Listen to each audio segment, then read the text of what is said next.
The air inside Brew and Books, a chic coffee and bookstore hybrid in downtown Seattle, smelled of roasted beans and fresh paper. The late afternoon crowd buzzed softly, laptops clicking, cups clinking, until a voice sliced through the calm like a knife. "She doesn't belong here," Patricia Coleman snapped, her tone loud enough to turn heads. She stood near the counter, arms crossed, her blonde hair swept into a pristine updo, her designer coat screaming money. Her finger jabbed toward Chloe Harris, a 17-year-old black girl standing by the pastry case, holding a hardcover novel and a latte. Patricia's words hit like a slap, echoing off the wooden shelves.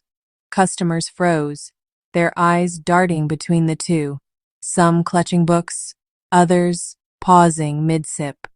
The barista behind the counter, a nervous kid named Jake, fumbled with a mug, unsure what to do. But Chloe didn't flinch. She stood tall, her curly hair framing her face, her brown eyes locked on Patricia, with a calm that belied the storm brewing around her. Her sneakers scuffed the floor lightly as she shifted her weight, gripping the book tighter. "I've been watching her," Patricia continued, her voice rising, her gaze sharp. "She's just loitering, probably can't even afford that coffee. Get her out."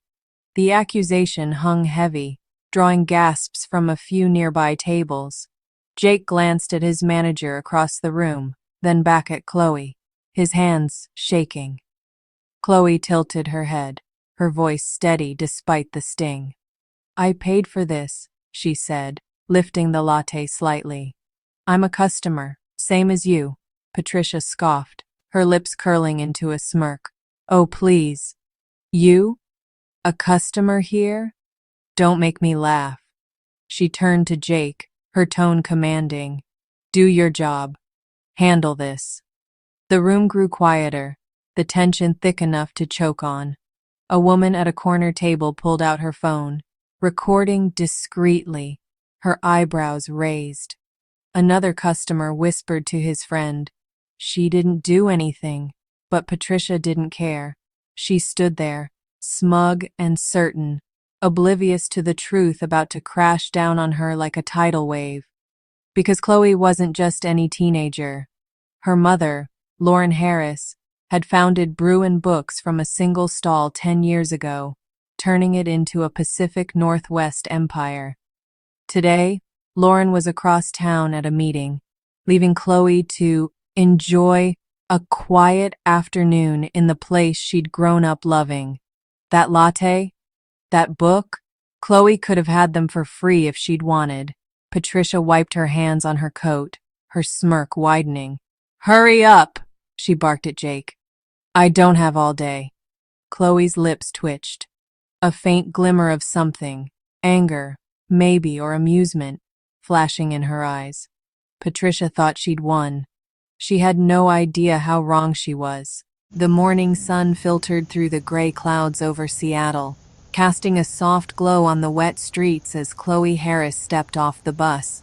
She adjusted her backpack, her sneakers splashing through a shallow puddle, her curly hair bouncing with each step. At 17, Chloe carried herself with a quiet confidence. Years of navigating high school hallways and city buses had taught her how to stand tall. Today was a rare free Saturday. No homework, no track practice, just a chance to unwind at Brew and Books, her favorite spot since she was a kid. She wore a simple green hoodie and jeans, blending into the crowd of downtown shoppers, her earbuds dangling around her neck. Brew and Books wasn't just any coffee shop. Tucked between a boutique and a record store, it spanned 2 floors, polished wood shelves packed with novels, cozy leather chairs, and a counter serving lattes that drew lines out the door. Chloe loved the smell of it, the way the espresso mixed with the crisp scent of new pages. She pushed open the glass door, the bell chiming softly, and smiled at the familiar hum of chatter and clinking cups. This place felt like home, and not just because she'd spent countless afternoons here with a book and a pastry. Her mother, Lauren Harris, had built it from nothing. Lauren was a name whispered with respect in Seattle's business circles. 10 years ago, she'd started with a folding table and a coffee urn at a farmer's market, her sharp mind and warm smile turning strangers into regulars. Now, at 42, she ran a chain of 6 Brew and Books locations across the state, each one a blend of literature and caffeine that locals adored. She was a Black woman who'd defied every odd, her success a quiet legend. But Lauren didn't flaunt it. She preferred faded jeans to power suits, and today, she was across town at a supplier meeting, leaving Chloe to enjoy the flagship store alone. Chloe didn't advertise her connection to the place. She didn't need to.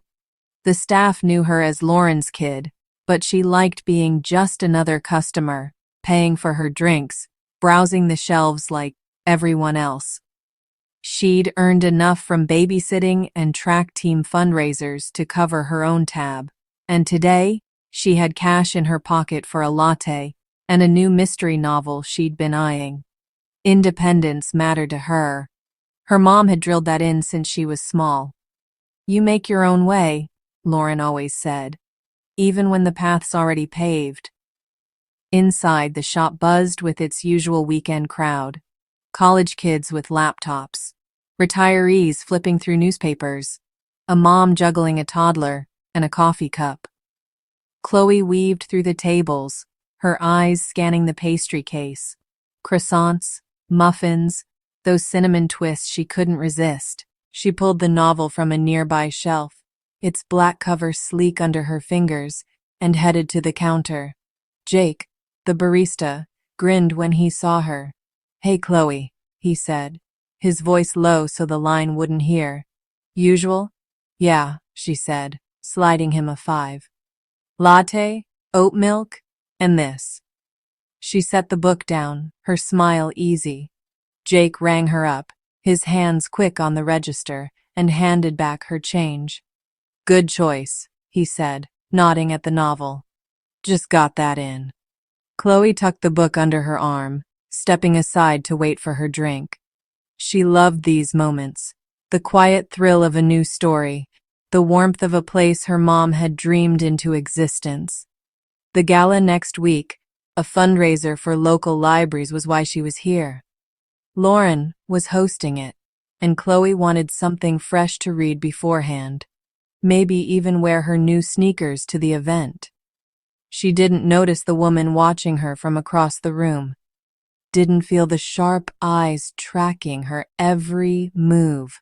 Patricia Coleman sat at a corner table, her designer coat draped over the chair, a half-finished cappuccino in front of her. She was in her late 40s, a real estate agent with a taste for luxury and a habit of judging anyone who didn't match her idea of class. She'd been a regular since the store opened, dropping cash like it proved something, always quick to complain if her foam wasn't perfect. Today, her gaze locked on Chloe, her lips pursing as she muttered to herself. "Kids like that," she said under her breath, loud enough for the guy at the next table to glance over. They let anyone in here now. Patricia didn't know Chloe's story. Didn't know the girl she was sizing up could name every book on the top shelf. Had helped her mom pick the paint for the walls. To Patricia, Chloe was just a teenager in a hoodie, someone who didn't fit the vibe of Brew and Books. She sipped her coffee, her fingers tapping the table, her mind already spinning a narrative. Chloe was trouble, a loiterer, someone who'd ruin the place if she wasn't stopped. Across town, Lauren sat in a meeting room, her phone on silent, her pen scribbling notes about coffee bean prices. She'd built Brew and Books to be a haven, for readers, for dreamers, for anyone who walked through the door. She'd taught Chloe to love it too, to see it as theirs. Now, as Chloe waited for her latte, humming softly to herself, she had no idea the haven was about to turn into a battlefield. Patricia set her cup down, her smirk growing. She stood, smoothing her coat, ready to take charge. Chloe grabbed her latte from the counter, oblivious, her book tucked close. The clash was coming, and neither of them knew how it would end. The hum of Bruin books wrapped around Chloe Harris like a warm blanket as she settled into a corner chair, her latte steaming on the table beside her. The mystery novel lay open in her lap, its first page already pulling her in, a detective chasing clues through a rainy city, not unlike Seattle, outside the window. She sipped her drink, the oat milk smooth on her tongue, and flipped to page 2, her sneakers tapping lightly against the hardwood floor. The gala was a week away, and she could almost picture herself there, chatting with her mom's friends, the book finished by then. For now, though, this was her space. Quiet, simple, hers. Across the room, Patricia Coleman watched her like a hawk. From her corner table, Patricia's cappuccino had gone cold, but her attention burned hot. She'd been coming to Bruin Books for years, ever since it was just a hole in the wall with a single espresso machine. To her, it was a status symbol, a place where people like her belonged, where money and taste kept the riffraff out. Chloe didn't fit that picture. The green hoodie, the sneakers, the casual way she sprawled in the chair, it grated on Patricia's nerves. She muttered to herself, her voice low but sharp enough to carry. Look at her, acting like she owns the place. A man at the next table glanced up from his newspaper, his gray eyebrows lifting, but he didn't respond. Patricia didn't need him to. She leaned forward, her fingers drumming the table, her eyes narrowing as Chloe turned a page. Probably here to waste time, she said, louder now, testing the room. A woman with a toddler nearby shifted uncomfortably, pulling her kid closer, but no one spoke up. Patricia took it as permission to keep going. Chloe didn't hear her at first. The story had her hooked. The detective was piecing together a suspect list, and she was guessing along with him. She reached for her latte, her fingers brushing the cup, when Patricia's voice cut through the pages. I bet she didn't even pay for that. Chloe's hand paused, her head tilting slightly. She glanced around, her brown eyes scanning the room, but she couldn't pinpoint the source. The words stung, a quick jab she'd felt before, on buses, in stores, at school. She shook it off, turning back to her book. Not worth it, she told herself. But Patricia wasn't done. She stood, her coat swishing as she crossed the floor, her heels clicking with purpose. She stopped near the pastry case, close enough to Chloe to be heard, but not so close it looked like a confrontation. Not yet. This place used to have standards, she said, her voice carrying over the chatter. Now they let anyone wander in, taking up space. She flicked her eyes toward Chloe, her lips curling into a faint, smug smile. Jake, behind the counter, caught the comment. His hands slowed as he wiped a mug, his freckled face tightening. He knew Chloe, had known her since she was 12, sneaking cookies from the back with her mom's okay. He shot her a quick look, his eyes apologetic, but he didn't say anything. The line was growing, and he couldn't leave the register. Chloe met his gaze, giving a small nod. It's fine, she mouthed, before turning back to her book. She wasn't here to fight. She just wanted her coffee and her story. Patricia saw the exchange, and it fueled her. She stepped closer, her shadow falling over Chloe's table. That's a nice book, she said, her tone dripping with something sour, not quite a compliment. Chloe looked up, her eyebrows lifting slightly, unsure if this was a trap. Thanks, she said, keeping her voice even. Just got it. Patricia's smile tightened, her head tilting as if sizing up prey. Really? That's a pricey one. You sure you can afford it? The question landed like a brick, heavy and deliberate. A few heads turned. Two college girls at a nearby table paused their typing. A guy with headphones pulled one earbud out. Chloe's stomach twisted, but her face stayed calm. She'd dealt with this before. People assuming she didn't belong, didn't have the right. I paid for it, she said, her voice firm, closing the book with a soft thud. Same as my latte. She held up the cup, the receipt still tucked under it, proof if anyone cared to look. Patricia chuckled, a dry, brittle sound. Oh, I'm sure, she said, her eyes glinting. But this isn't some cheap diner. Maybe you'd be more comfortable somewhere else. She waved a hand toward the door, her manicured nails flashing under the lights. The room shifted, more eyes on them now, the air thickening with unease. The college girls whispered to each other, one pulling out her phone.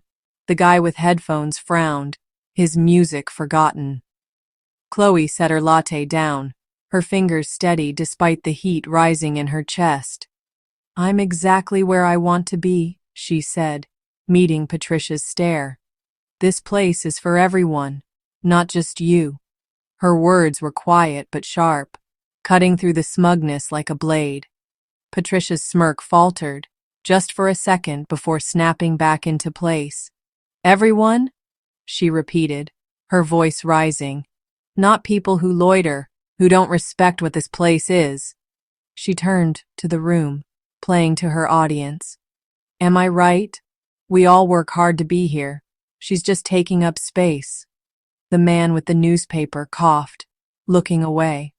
The mom with the toddler stood, gathering her things to leave. But the college girls didn't budge. One tapped her phone screen, recording now, her friend nodding along. She's not bothering anyone, the friend muttered, loud enough for Chloe to hear. Chloe caught the words, a small spark of relief flickering inside her. She wasn't alone, not completely. But Patricia didn't care about allies. She stepped closer, her voice dropping to a hiss. You think you can just sit here like you belong?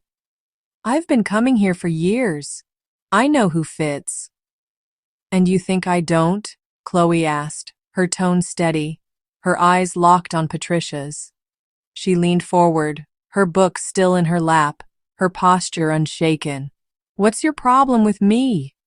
Patricia blinked, caught off guard by the directness.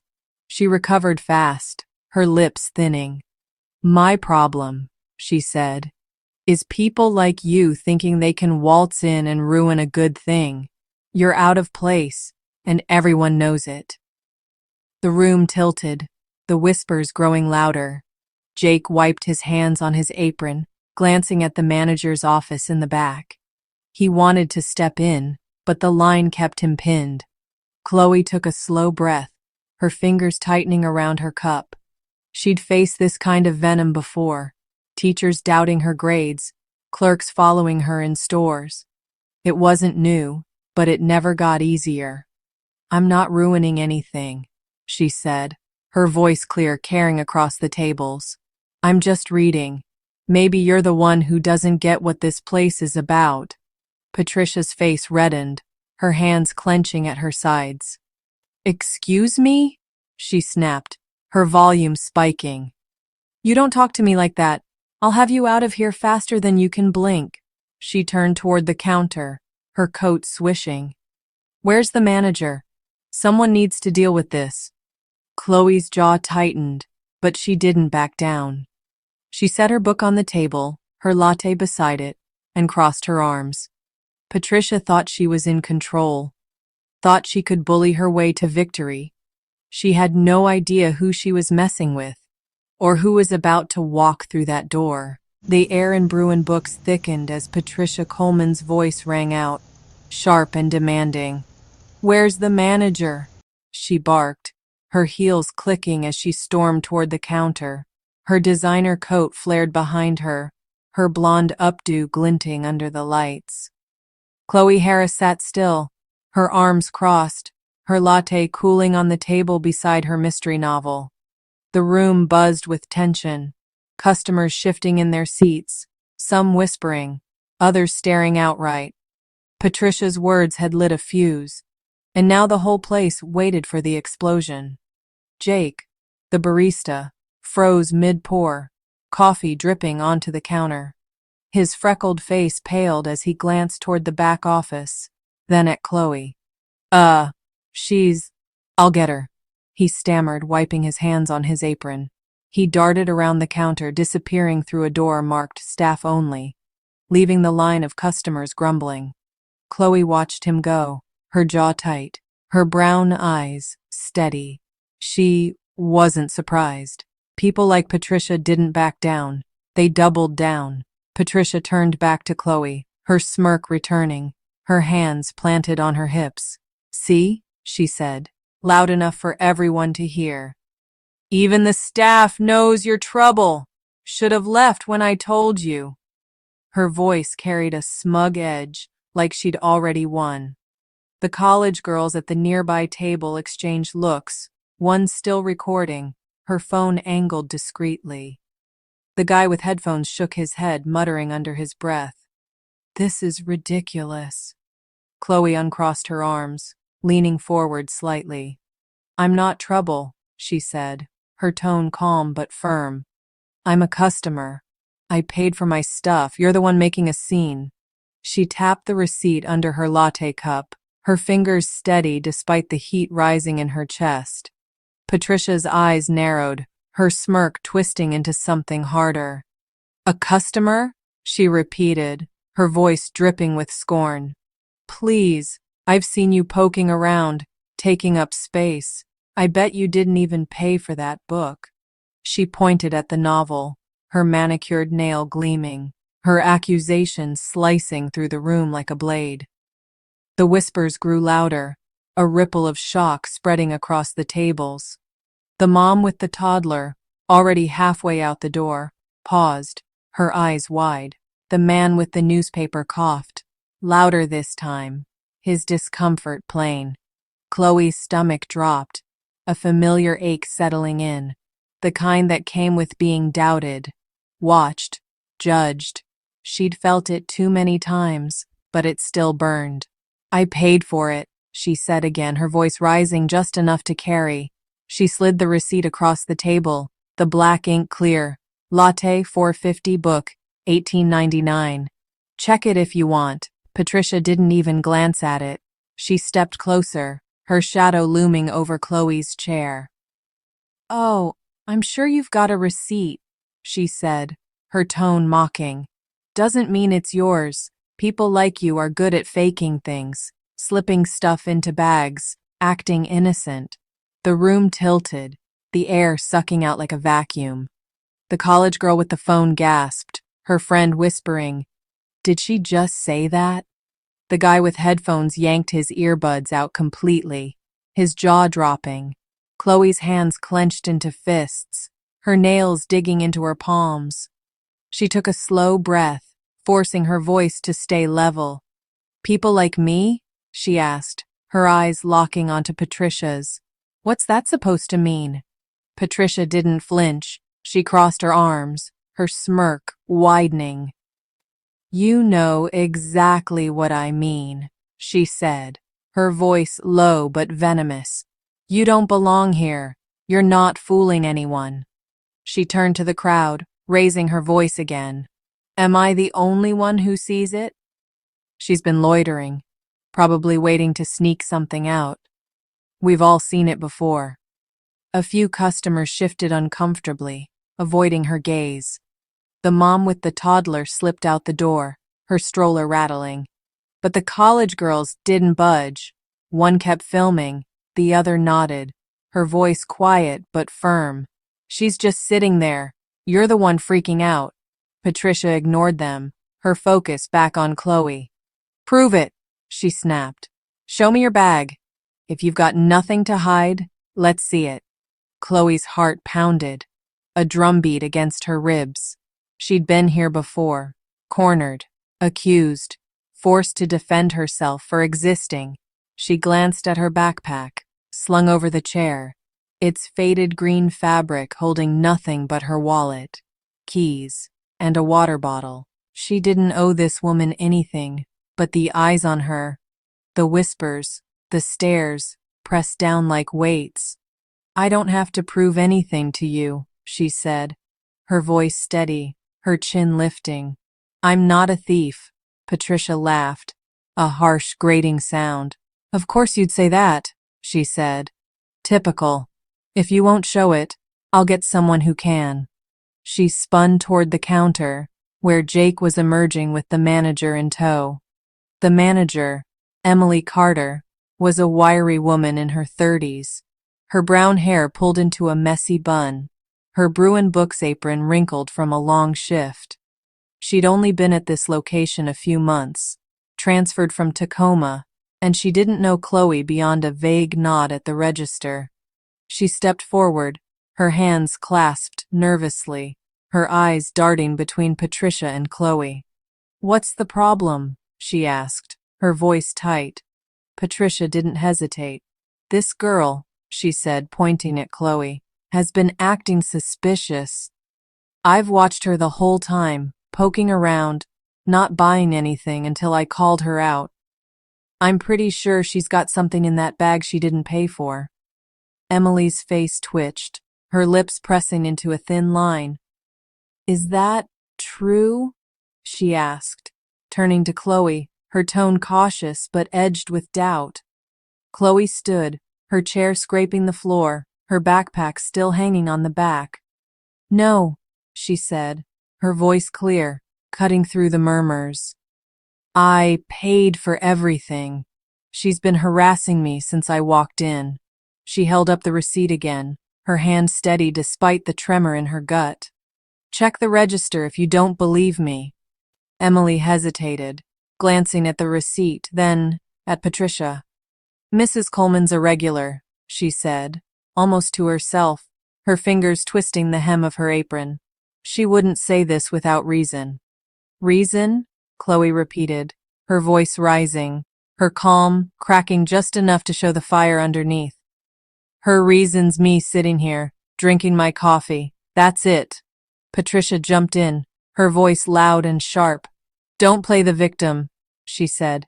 "I saw you eyeing that pastry case, probably waiting for a chance to grab something. Open the bag, or I'll call security."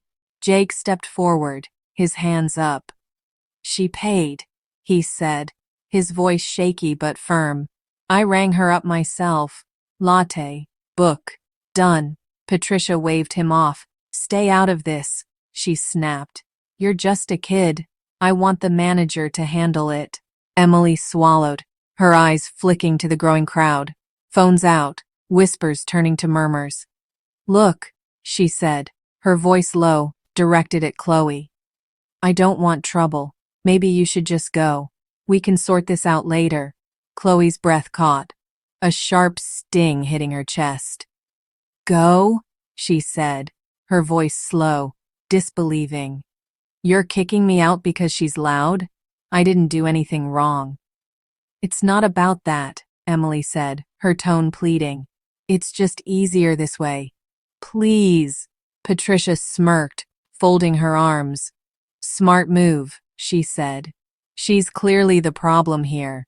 Chloe's hands trembled, not from fear but from rage. She grabbed her backpack, slinging it over her shoulder, her latte and book still on the table.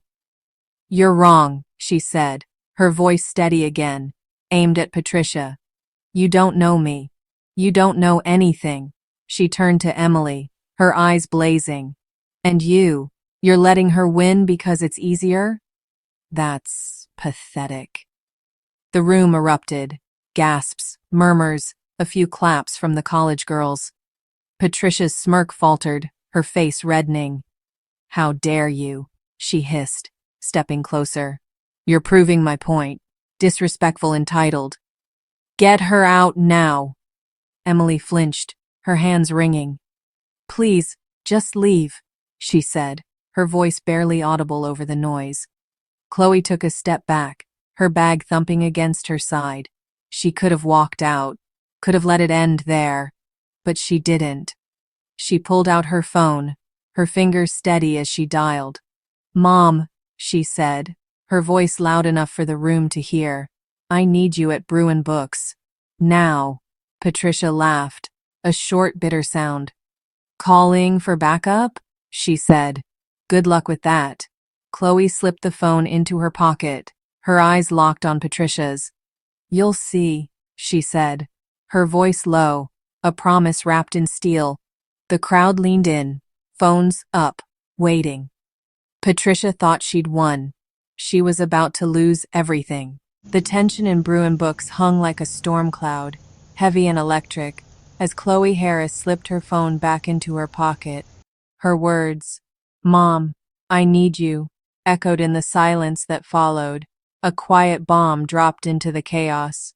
Patricia Coleman stood a few feet away, her arms folded, her smirk sharp enough to cut glass. "Calling for backup?" she repeated, her voice thick with mockery. "What's she going to do, huh? Drag you out of here herself?" Chloe didn't respond. She stood by her table, her backpack slung over one shoulder, her latte and book still sitting there like a claim staked in the ground. Her brown eyes stayed locked on Patricia, steady and unyielding, a faint flicker of something, confidence maybe, dancing in them. The crowd leaned in, phones raised, breaths held. The college girls whispered to each other, one still filming, her thumb hovering over the screen. Jake lingered behind the counter, his hands fidgeting with a rag, his eyes darting toward the door. Emily Carter, the manager, shifted her weight. Her apron twisted in her fingers, her face a mask of unease. Patricia took a step closer, her heels clicking, her coat swishing. "This is getting sad," she said loud enough for the room to hear. "You're just delaying the inevitable. You don't belong here, and no one's coming to save you." She turned to Emily, her tone commanding. "What are you waiting for? Get her out already." Emily opened her mouth, her voice catching. I just think," but she didn't finish. The glass door swung open with a soft chime, cutting through the noise like a gunshot. Every head turned, the room tilting toward the sound. A gust of cool Seattle air swept in, carrying the faint scent of rain, and then she appeared, Lauren Harris. Lauren stepped inside with a presence that filled the space, her tall frame wrapped in a simple black jacket and jeans, her curly hair pulled into a loose bun. She was 42, her face lined with the kind of strength that came from years of building something from scratch. Her sneakers were scuffed, her hands tucked casually into her pockets. But there was nothing casual about the way she moved. Calm, deliberate, a force that didn't need to shout. Behind her, a man in a gray suit followed. Tom Brooks, her assistant, his clipboard clutched tight, his eyes scanning the room like a guard dog. The staff knew her instantly. Jake's rag slipped from his hands, hitting the counter with a soft thud. "Lauren," he breathed, his voice a mix of relief and awe. A barista at the espresso machine froze, her jaw dropping. Customers murmured, some recognizing her from articles, others just sensing the shift. Patricia didn't notice, or didn't care. She kept her eyes on Chloe, her smirk intact, oblivious to the tide turning behind her. Lauren's gaze swept the room, taking in the crowd, the phones, the tension. Then it landed on Chloe. She strode forward, her steps measured, her assistant trailing close. "Chloe," she said, her voice warm but edged with steel. "What's going on?" Chloe didn't flinch. She nodded toward Patricia, her tone even. "She's been harassing me. Says I don't belong here. Accused me of stealing. They want me out." Patricia laughed, a short, dismissive bark. "Oh, perfect," she said, turning to Lauren. "You must be the mom. Good luck defending her. She's been a problem since she walked in. I caught her loitering, probably sneaking stuff into that bag. She pointed at Chloe's backpack, her fingers shaking slightly, her confidence unshaken. Lauren's eyes flicked to Patricia, then back to Chloe. Is that true? She asked, her voice calm, almost too calm. No, Chloe said, her chin lifting. I paid for everything. She's just mad I'm here. She slid the receipt across the table again, the paper catching the light. Ask Jake. He rang me up. Jake nodded fast, stepping forward. She's right, he said, his voice steadier now. Latte, book, paid in full. She's no trouble. Patricia waved him off, her smirk twisting. He's just covering for her, she said. I've been watching her. She doesn't fit here. I told the manager to check her bag, but she refused. Suspicious, right? Emily shrank back, her hands wringing. I didn't see anything, she mumbled, her eyes on the floor. But Mrs. Coleman's a regular. So, Lauren's gaze shifted to Emily, her eyebrows lifting slightly. So you took her word over my daughter's? She asked, her tone still calm but piercing. Emily flinched, her mouth opening, but no words came out. Patricia jumped in, her voice rising. Your daughter's a liar, she said, pointing at Chloe. She's been acting shady. Everyone saw it. I'm just protecting this place. You should thank me. The room froze. A collective breath held. The college girls gasped. The one filming zooming in. The guy with headphones muttered, She's done, under his breath. Lauren didn't move, didn't raise her voice. She took a slow step forward, her hands slipping out of her pockets, her eyes locking onto Patricia's. Protecting this place, she repeated, her voice low, deliberate. This place I built? Patricia blinked, her smirk faltering. What? She said, her tone sharp but uncertain. Lauren tilted her head, her gaze unyielding. I'm Lauren Harris, she said, her words dropping like stones. I founded Brew and Books. Every shelf, every cup, every corner. This is mine. And that girl you're accusing? She's my daughter. The room erupted. Gasps, whispers, a few claps breaking through the shock. Patricia's face drained of color, her arms falling limp, her mouth opening and closing like a fish out of water. The college girl with the phone whispered, No way. Her friend grinning beside her. Jake leaned against the counter, a small smile tugging at his lips. Emily's clipboard slipped from her hands, clattering to the floor, her eyes wide with panic. Your daughter? Patricia stammered, her voice cracking. You're the owner? Founder, Lauren corrected, her tone cool. 10 years ago, I started this with nothing but a table and a dream. Chloe's been here since she could walk. She belongs here more than you ever will. Patricia took a step back, her heels wobbling slightly. I didn't know, she said, her voice shrinking. She didn't say. She shouldn't have to. Lauren cut in, her words sharp now, slicing through the excuse. You judged her, harassed her, accused her of stealing. All because of what? How she looks. How she dresses. She gestured to Chloe's hoodie and sneakers, her voice rising just enough to carry. That's not protecting my store. That's tearing it apart. The crowd murmured, heads nodding, phones still rolling. The guy with headphones clapped once, loud and deliberate. About time, he said, his voice clear. The college girls joined in, their applause soft but growing. Patricia's face turned red, her hands clenching at her sides, her confidence crumbling under the weight of Lauren's words. I was just, Patricia started, but Lauren raised a hand, silencing her. You were wrong, Lauren said, her tone final. And you're about to find out what that costs. She turned to Chloe, her expression softening. You okay? Chloe nodded, a small smile breaking through. Yeah, Mom, she said. Thanks for coming.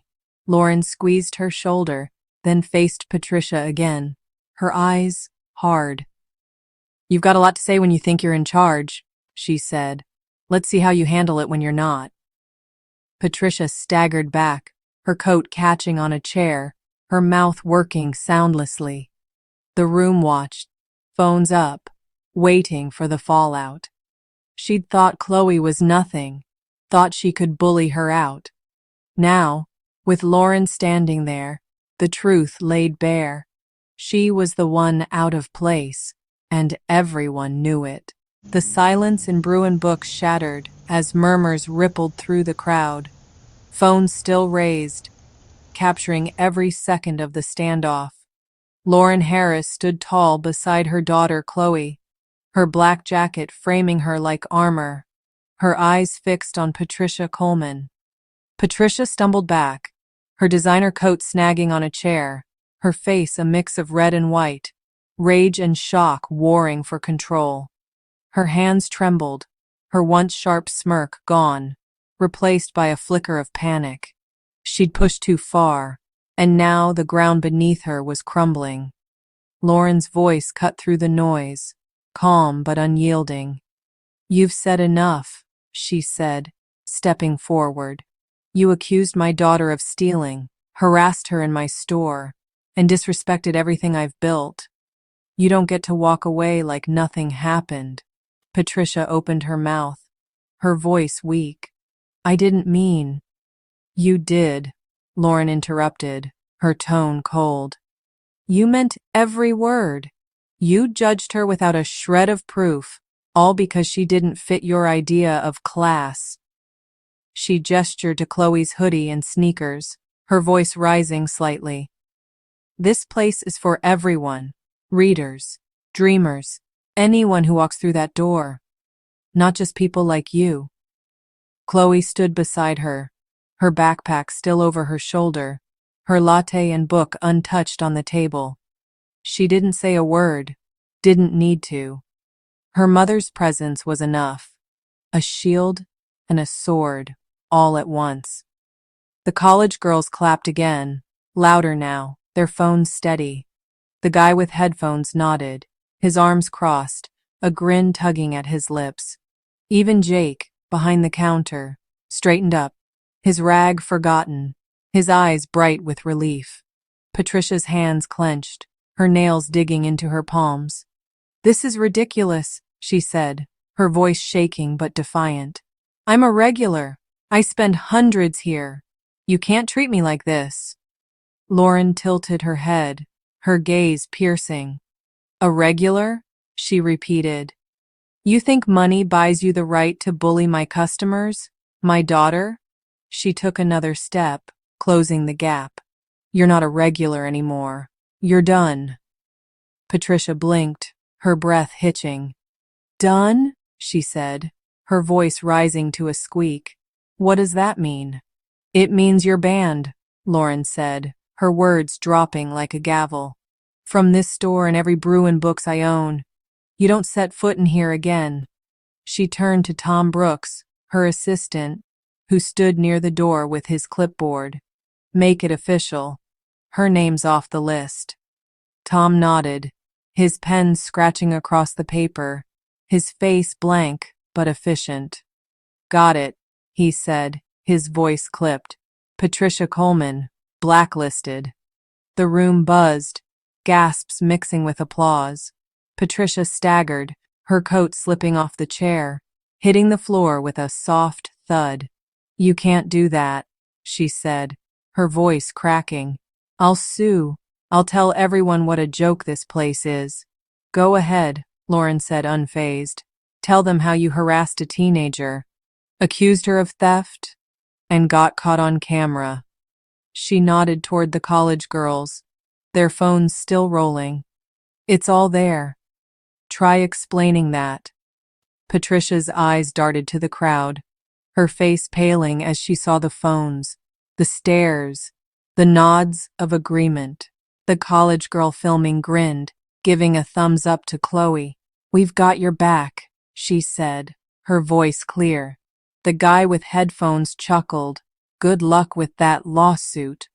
Lauren turned to Emily Carter, the manager, who stood frozen near the counter, her apron twisted into knots. And you, Lauren said, her tone sharpening. You let this happen. You took her side without checking, without standing up for Chloe. Why? Emily's clipboard trembled in her hands, her voice barely a whisper. I didn't know she was your daughter, she said, her eyes on the floor.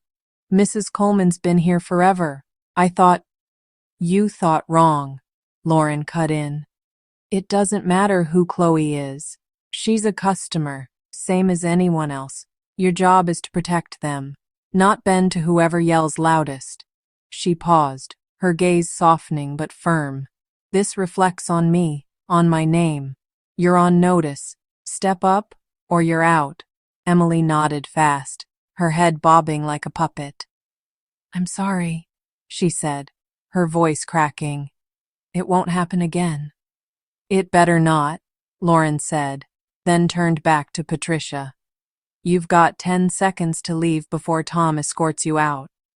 Patricia's mouth opened, then closed, her hands fumbling for her coat. This is outrageous, she muttered, her voice breaking. You'll regret this. She grabbed her bag, her heels clicking as she stumbled toward the door. The crowd parted, some clapping, others shaking their heads. She glanced back once, her eyes wild, but Lauren's stare didn't waver. With a huff, she shoved the door open and disappeared into the rainy street, her silhouette fading fast. The room exhaled, the tension snapping like a taut wire. Customers clapped louder now, a few cheering. Way to go! The guy with headphones called, his voice ringing out. The college girls lowered their phones, grinning at Chloe. That was epic, one said, her friend adding, You're a legend. Lauren turned to Chloe, her expression softening. You okay, kid? She asked, her hand resting on Chloe's shoulder. Yeah, Chloe said, her voice steady, a small smile breaking through. Thanks, Mom. I didn't want it to go this far. You didn't make it go anywhere, Lauren said, squeezing her shoulder. She did. You handled it better than most would. Chloe nodded, setting her backpack down, picking up her latte. It was cold now, but she didn't care. She'd stood her ground, and her mom had finished it. Jake stepped over, his apron slung over his shoulder, his grin wide. That was insane, he said. You're tougher than you look, Chloe. Thanks, she said, laughing softly. Guess I had to be. Lauren glanced around, her eyes sweeping the crowd. This place is about community, she said, loud enough for everyone to hear. Not judgment. Not today, not ever. She nodded to Tom, who tucked his clipboard under his arm, then to Chloe. Let's get you a fresh latte. On the house. The crowd cheered again, the mood lifting like fog burning off. Patricia was gone, her ban a brick wall she couldn't climb. Emily scurried to the back, her face red, her lesson learned. Chloe sat back down, her book in her lap, her mom beside her. The fight was over, but the victory was just beginning. The rain tapped softly against the windows of Brew and Books as the crowd settled back into their chairs, the air lighter now, the storm of Patricia Coleman's exit fading into memory.